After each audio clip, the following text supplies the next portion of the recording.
So, herzlich willkommen bei der Konferenz Achtsamkeit und Migration in einer sich ständig wandelnden Welt. Welcome to the conference, Mindfulness and Migration in the Constantly Changing World. Hello to everyone. It's really nice that you're all here. One thing what we've planned is a short lecture about the migration movements worldwide. Jakob has built a contact with Mirwais Wakil in Vienna. He is a scientist in international relations in Vienna, and his focus is on Afghanistan. He really wanted to speak today at this conference. Unfortunately, it was not possible because there was trouble with time, but he organized for us and he shared with us a really amazing presentation. And this presentation comes from John Wilmoth. That's the director of the United Nations Department of Economic and Social Affairs, situated in New York. So we have his presentation, it's in English. And to talk about this presentation, we would need probably 30 minutes or 40 minutes or more. It's really, really interesting. They really like to share this information with the different countries because they think that there is really information needed to find profound solutions concerning economic and social questions. And so they really created profound information that is okay to understand. So for us, it was okay. And we wanted to share with you the presentation. Just because of the time, we will mention the main facts of it.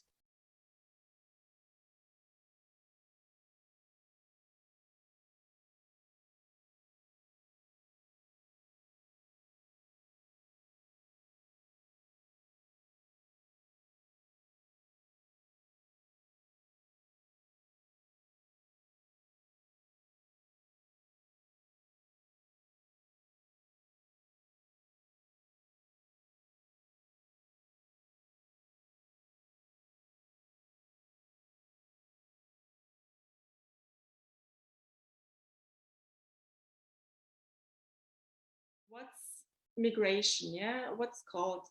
And so the definition of it, it's about people who stay in another country, who leave the country from different reasons, minimum 1 year. So if they live over more than 1 year in another country, you call them migrants. So for example, Jakob, he comes from South Tyrol in Italy. He lives already for lots of years in Vienna. So officially, he's a migrant.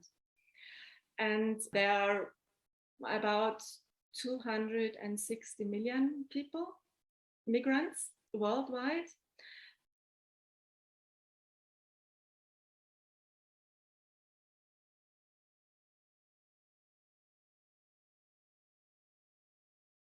And about 10% of them are refugees. And it's really necessary to see it in different ways, because the reason why people leave the country are completely different, and the interests as well. So if you call some people as a refugee, they are forced to leave their country. So that's the main difference, I guess. And the other, if it's a migrant, it's a private choice, and they are looking for benefits, maybe more perspective in the future, or better work circumstances, or better perspectives. And the other way, if it's really a refugee, this means that there are violent circumstances in the origin country, then it's not a choice, it's just a need. And so it's really necessary to react in different ways and to have different understandings of it, because it's really a completely different situation. There are also information about where do migrants live.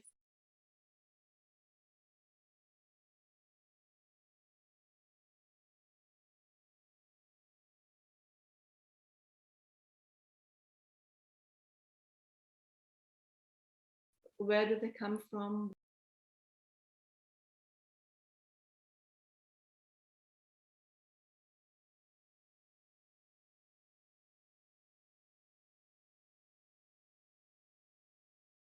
Why do they come here?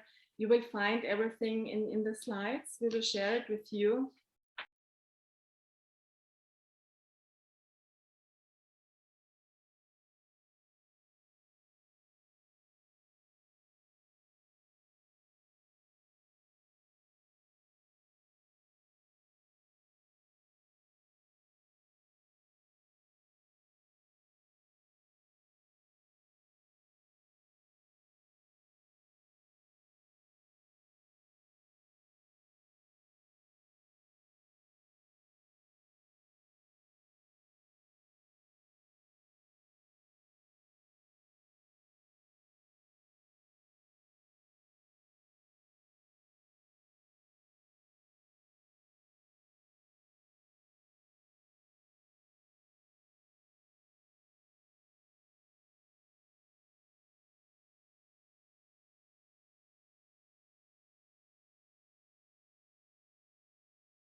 So Ingrid, she was very amazed by talking to Mr. Mirwais from Afghanistan. He's a political scientist. A few years ago, there is also a YouTube video where he spoke on a TEDx conference, and he's a very smart, intellectual person, which I'm sure you will enjoy listening to him. There is like what I've noticed, I never before I have like the connection about migration and mindfulness.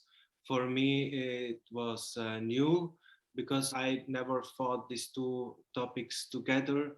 Why do you think it's important to bring these topics together in a conference? Why we should think migration together with mindfulness? What's the purpose actually? How do you think about that? Thank you for this question. It's really a necessary question, and some answers I already have found and others are for me still open. So at first, I just wanted to widen the subject and to call it really migration and refugees as a part of migration.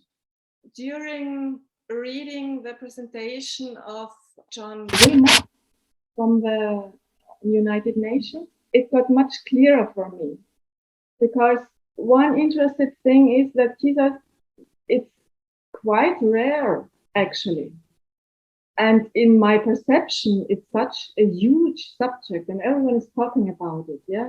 And then I was thinking, well, why is the perception so different? He has a very analytic perspective, and why is it in the discussion so huge?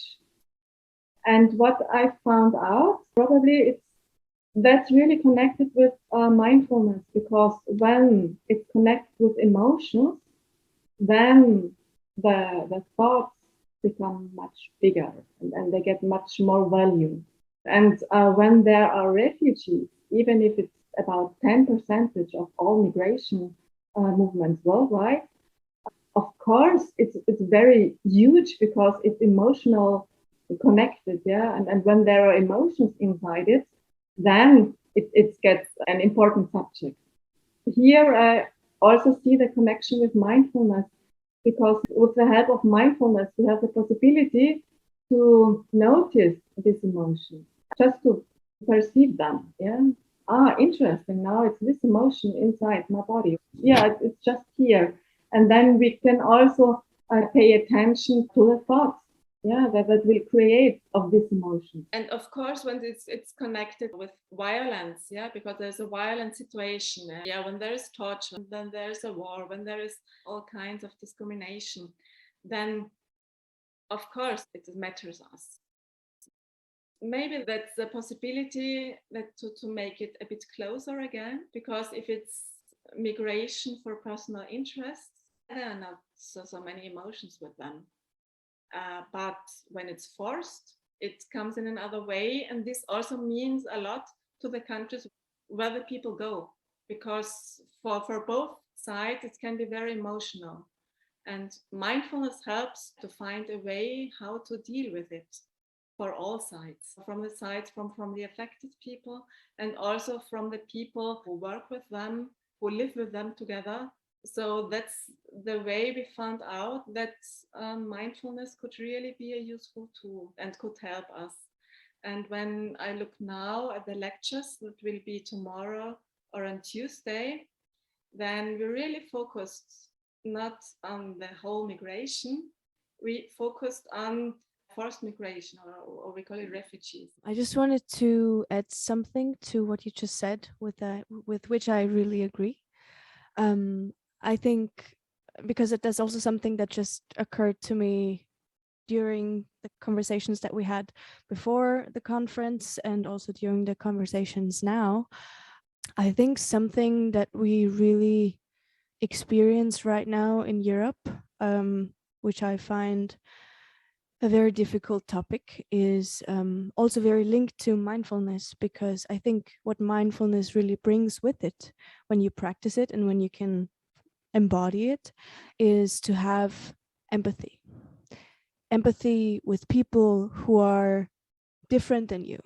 Empathy with people who have different life experiences, come from different cultures, And growing your empathy, growing your mindfulness, growing your compassion, I think also allows you to feel beyond yourself and beyond your own experience. And I think it's very beautiful that Europe is helping Ukraine, for example, in such a loving way. And there's so much support. There's a lot of welcoming because of the fact that the Ukraine is closer to us, that there's also white people. There's more similarity between Ukraine and, for example, Austria than between Afghanistan and Austria. And because of this similarity, we can empathize more. But how can we grow empathy and mindfulness towards the people who are not so similar to us? I think that's also something that just came up. Yeah.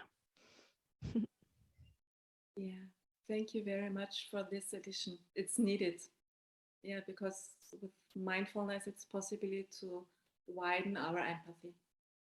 And without empathy, it's not possible to find a way together with other people who have other thoughts, who have other cultures, or another understanding of what life can be. I really think that situation that is in Ukraine will teach a lot. And I hope it will teach the humanity for more empathy and more understanding of what war is. It hurts me a lot to hear that Ukrainians are helped more than others in Europe. It really hurts when we start compare situation and we start, I don't know, blaming someone for something. I think it's quite important to talk about peace, but it's quite dangerous to compare. I'm sorry if I gave you the feeling that I'm comparing one thing to the other. I think what I really wanted to say is just the reaction from Europe and how different that is. Katharina, I have one question to you. Mhm. And we are here, about 20 people. What do you wish from us? I don't know, I wish for understanding and for interest in what is happening here and support. As I know that all the events that is happening in the world, the attention is taken for a week or two, maximum months, and then that's it. That's something natural that people come to their everyday life and they do things that they used to do. Meanwhile, I understand that support for us means a lot, and I felt a lot of support from people from different countries of European Union that were just simply writing me asking how do I do during all this almost 3 months already.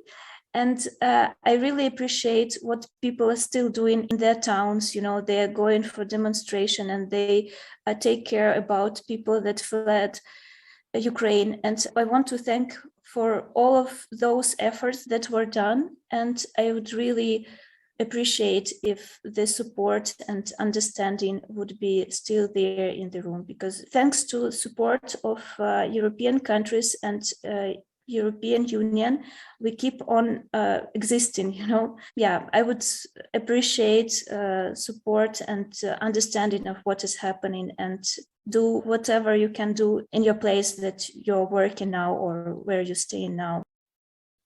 Yeah, thank you very much for sharing your experience and also your wishes. So then it's also easier for us to understand what's needed. Yeah, I wish you a nice evening and see you tomorrow. I'm very curious about your contributions. I'm very happy to have you here and happy to see you tomorrow and after tomorrow again.